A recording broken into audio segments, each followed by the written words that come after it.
Hi learners, and a warm welcome to my session on teaching learning methods for EVS project work.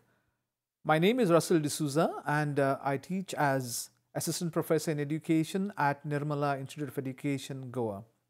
I assure you that this session would be enriching and interesting for you. The structure of my session goes this way.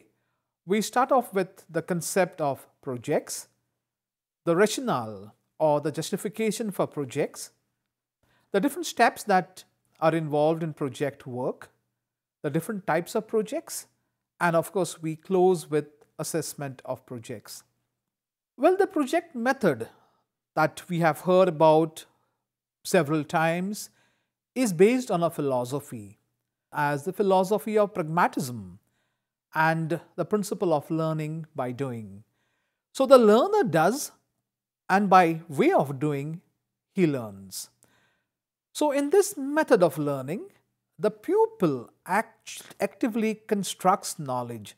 So this means that he is a creator of knowledge, or he may be verifying a body of knowledge.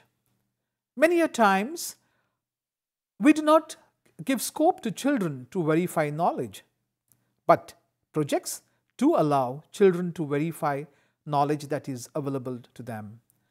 Simply put, the student acquires a deeper knowledge or a deeper understanding through active exploration of the real world challenges and problems. So this helps children to see different types of relationships. It helps them to display creativity, and most important, it allows children to learn to question.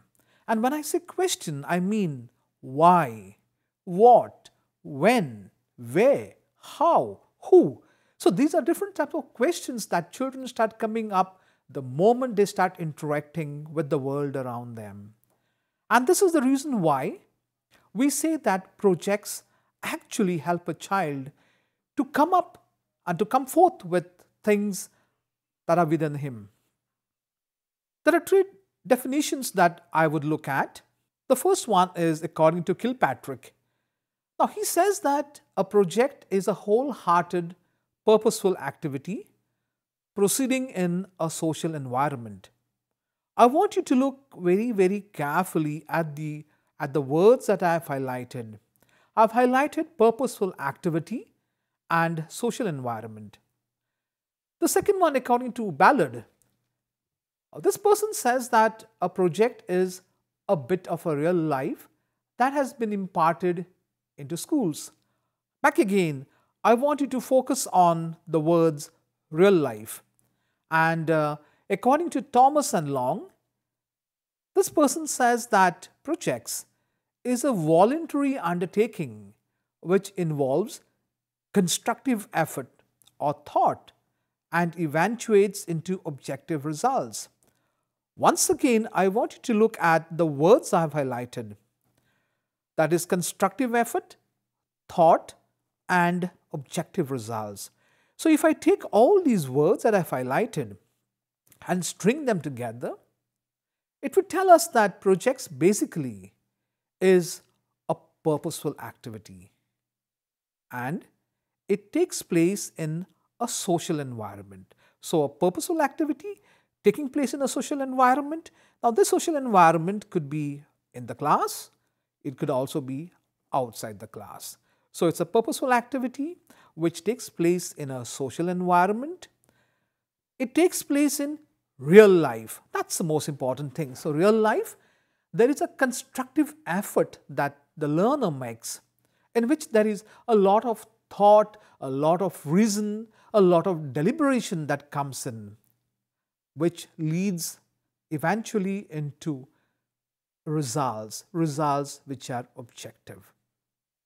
So taking all these three definitions, I have coined a working definition for you as far as projects is concerned. So let's come down to concept of projects.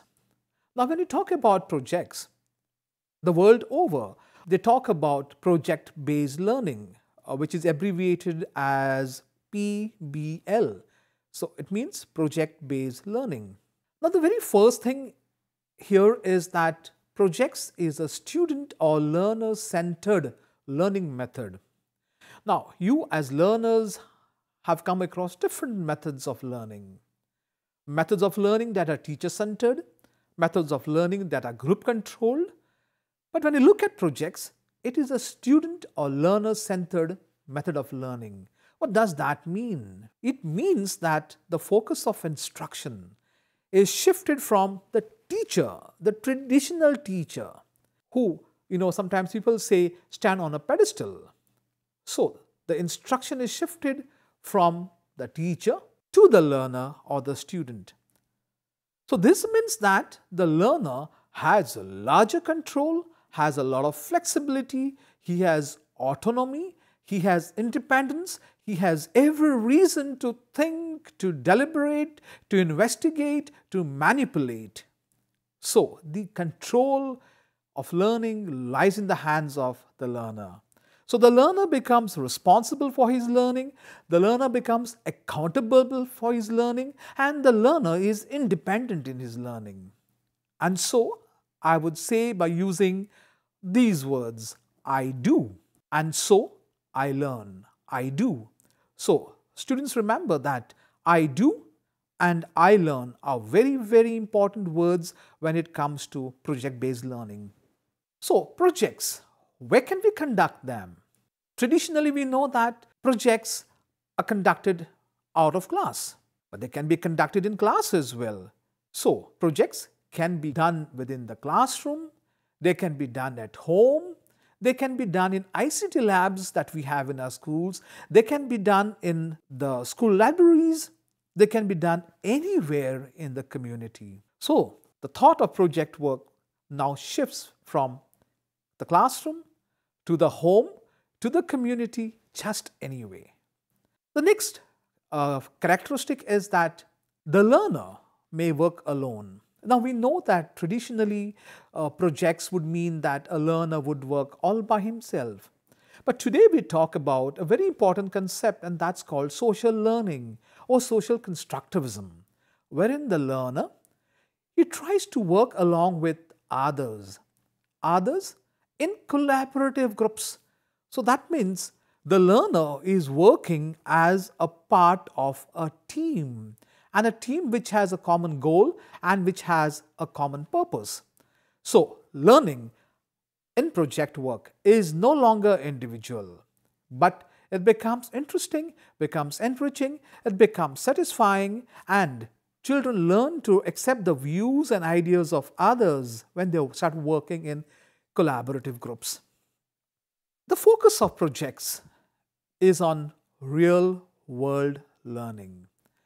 And when I say real-world learning, I mean interaction of the student with the real world. For example, there was a teacher who told the students that they have to do a project earthquakes.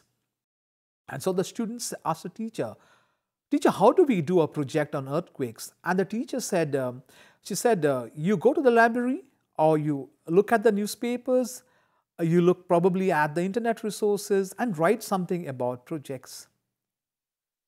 And there was this student in this particular classroom who told the teacher, he said, "Ma'am, do you know, I have experienced an earthquake. I am a witness to an earthquake. I know what has happened. I have seen people losing their lives. I have seen my family members losing their lives."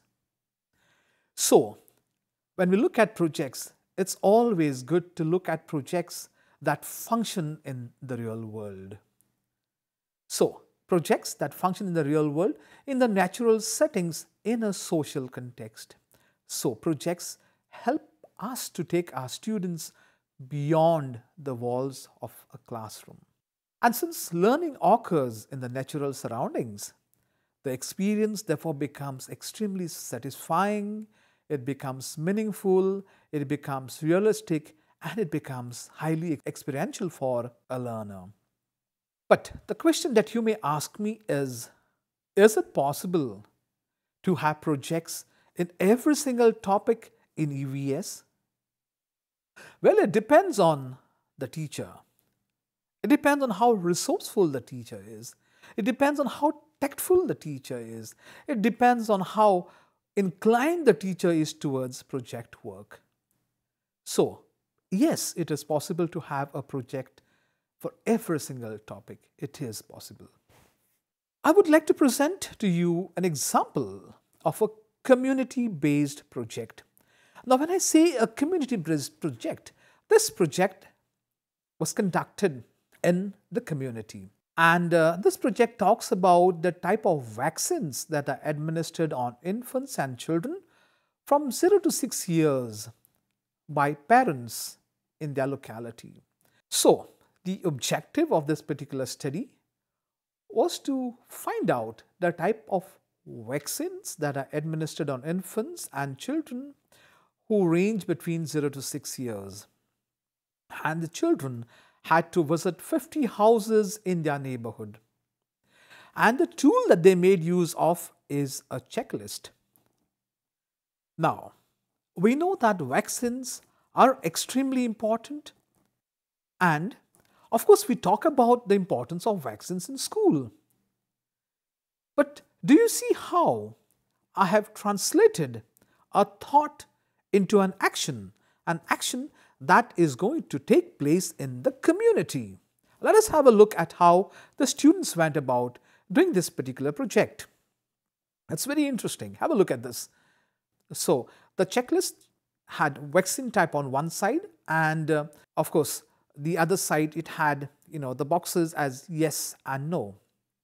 And after going to 50 houses, this particular group of students brought in this data to the institution. And if you look very carefully, you will see that there are different vaccines which are mentioned here. For example, you have hepatitis B, you have the DTP, the poliomyelitis, the rotavirus, influenza vaccine, the MMR, the HIV, and the pneumococcal.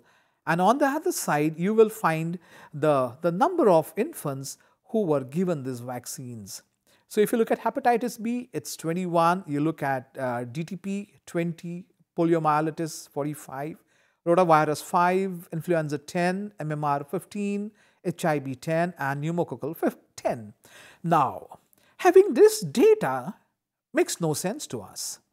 This data needs to be organized and it needs to be put in some format which will make sense to the other learners and to any other person in the school or any other member in the community. And so, this data that the students brought was translated into a graph.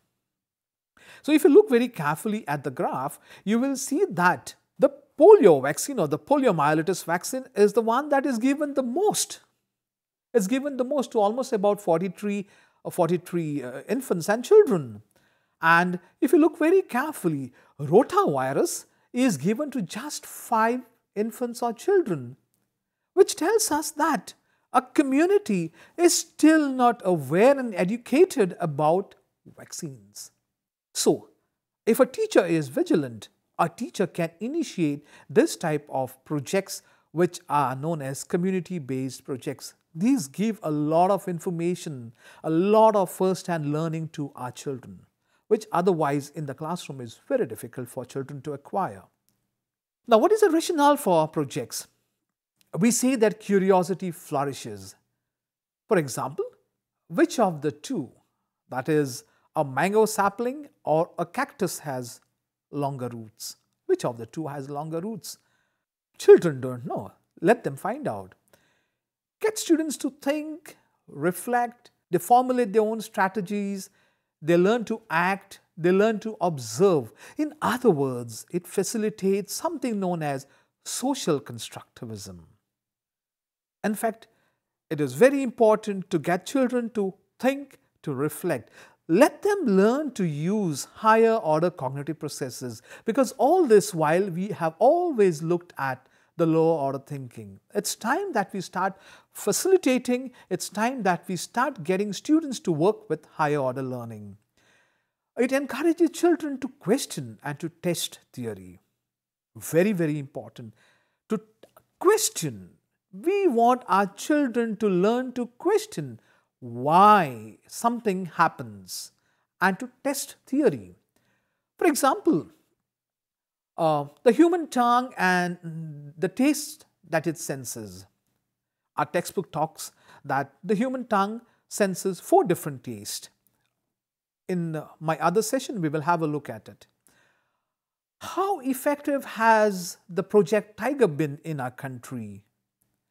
What is the approximate tiger population in India as of December 2017? So do you see how recent information I am looking at? It develops process skills.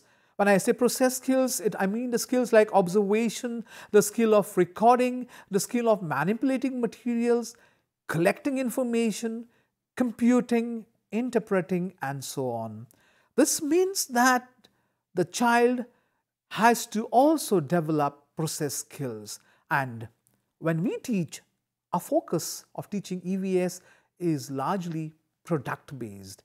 But we need to look at process skills, and process skills come into existence the moment we initiate projects in our learning and in our teaching.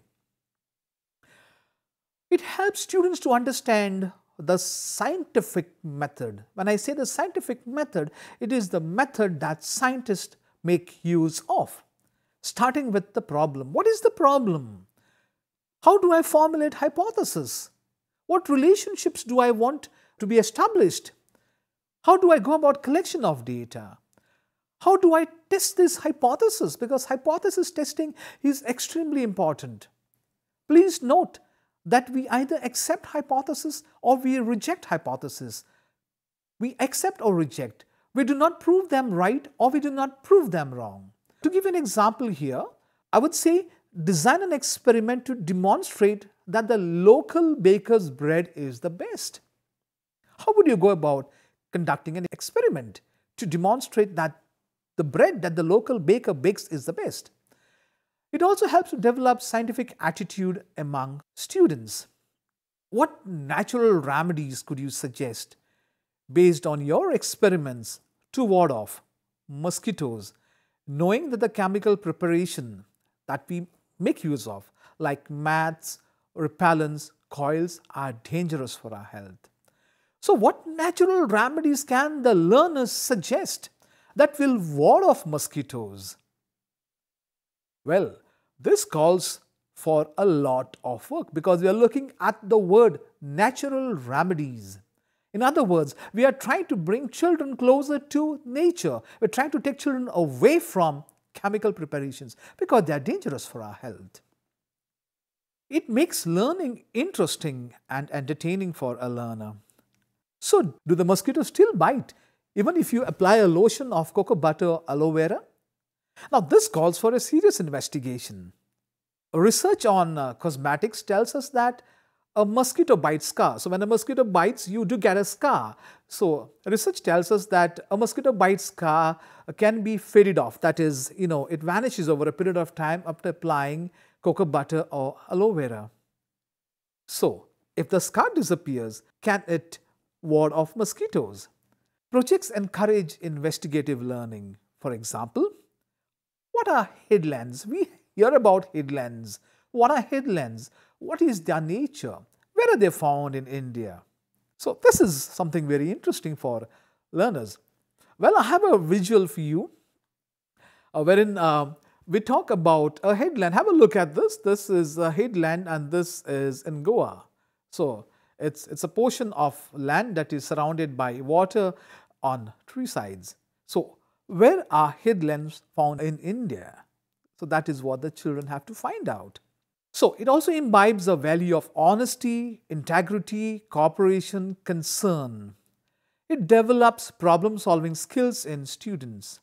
It encourages independent and collective thinking in students. Develops appreciation for the work of scientists. Very important, because the moment we learn to appreciate the work of scientists, we start working like scientists. Helps to make scientific ideas clearer to students. So thus we can say that there is a close relationship that exists between four entities. And these four entities are the learner, the peers, the school, and the community. So the learner, in other words, he interacts with peers, the school, and the community. So all these four entities now start working in synchronization, which is very important. So there are different steps in project work. So we start with the pre-activity stage, and in here we start with the problem. So what is the problem? Encourage children to pick or choose a problem. As teachers, we need to do it. Help children to write the objectives and the hypothesis. Planning the execution of the project. How would they go about executing the project? What are the sources of information that they would look at? What are the risks or challenges that children would encounter? How would they document and report? The next thing is planning the organizational details of the project. How would I structure the whole project? How would I go about organizing the whole project? Preparation, identification of data collection tools, very, very important. Would I make use of a questionnaire? Would I make use of an interview? Would I make use of a checklist? What tools would I make use of? And where would I get these tools? We'll look at the activity stage. Now, the activity stage is concerned with the actual conduct of the project. You need to be very careful about a couple of things here now: the target group and the manner in which you administer the tool. You need to cross-check the data collection tools before you administer the tools. Very, very important. You need to check the apparatus that you are making use of. Check for workability. You will execute the tasks in the right sequence and collect the needed data and keep it organized. So, the teacher ensures that the students are collecting relevant information. So, the teacher is working in the background, monitoring and supporting. So, the teacher needs to be understanding. The role of the teacher changes from teaching to facilitating. And that's why we say a teacher becomes a facilitator in project-based learning. Now, the third activity is the post-activity stage. In here, we bring the data together, so we say it's compilation of data. We analyze the data and we start interpreting the data. So, compilation, analysis and interpretation, and you need to close the project with reflection on the whole experience. What was my experience? Because your experience is very important. So, we document learning that has taken place. Now, there are different types of projects that can be conducted in EVS. The first one is experiment or investigation, and these projects are the most common types of projects wherein we make use of the scientific method to propose and to test a hypothesis or many hypotheses together. For example, build different hollow cups using aluminum foil of the same size and shape. Float them on water. Which hollow cup can hold the most mass? Try this out with your learners and let them find the answer to this. Which hollow cup can hold the most mass? Now, teachers, you need to be a little careful with the words weight and mass. They are two different things. The next type of projects are demonstration projects. So, demonstration projects usually involves retesting an experiment or an idea. So, the example for you here is, does grey water affect plant growth? I'm talking about grey water, that is domestic water from bath cubicles, bathtubs, sinks, washing machines without fecal contamination. So, does it affect plant growth? Then the third one is a model based, wherein children construct models. So, construct a model to show the different type of teeth that we have. Children should know, of course, the different types of teeth that we have. Many a times they do not know about this basic fact.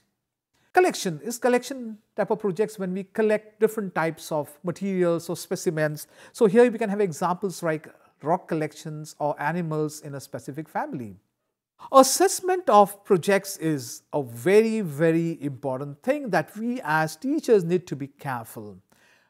There are three types of tools that can be used. They are checklist, rating scales and rubrics. They are not the same, they are different.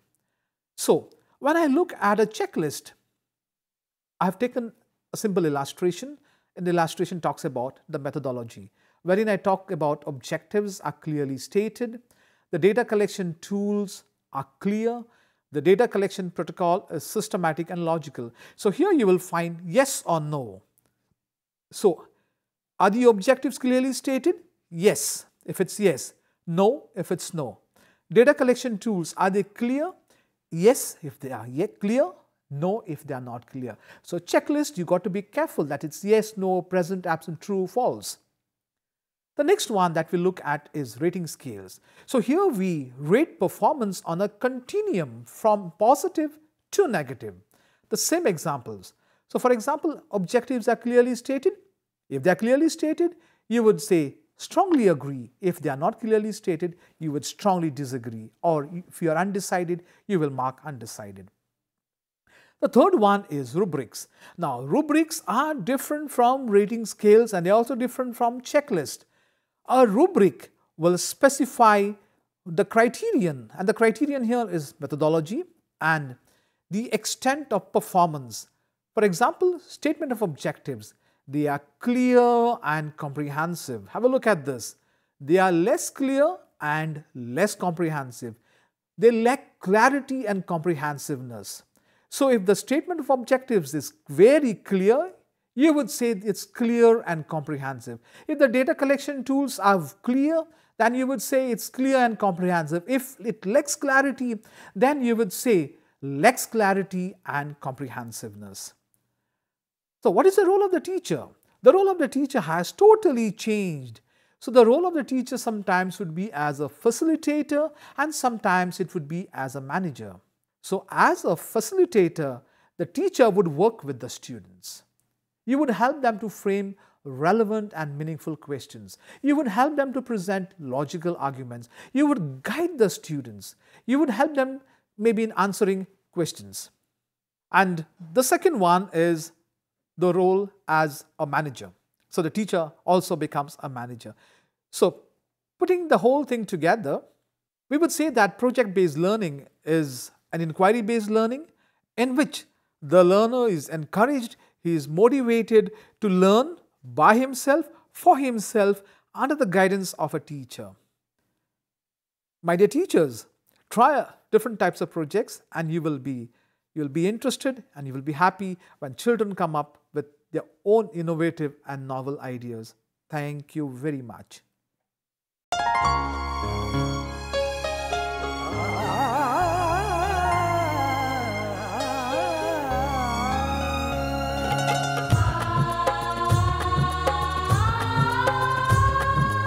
जीवन ये प्रकाशित करने, राहों को आलोकित करने, हम अपना दीपक स्वयं बने, हम अपना रास्ता स्वयं चुने।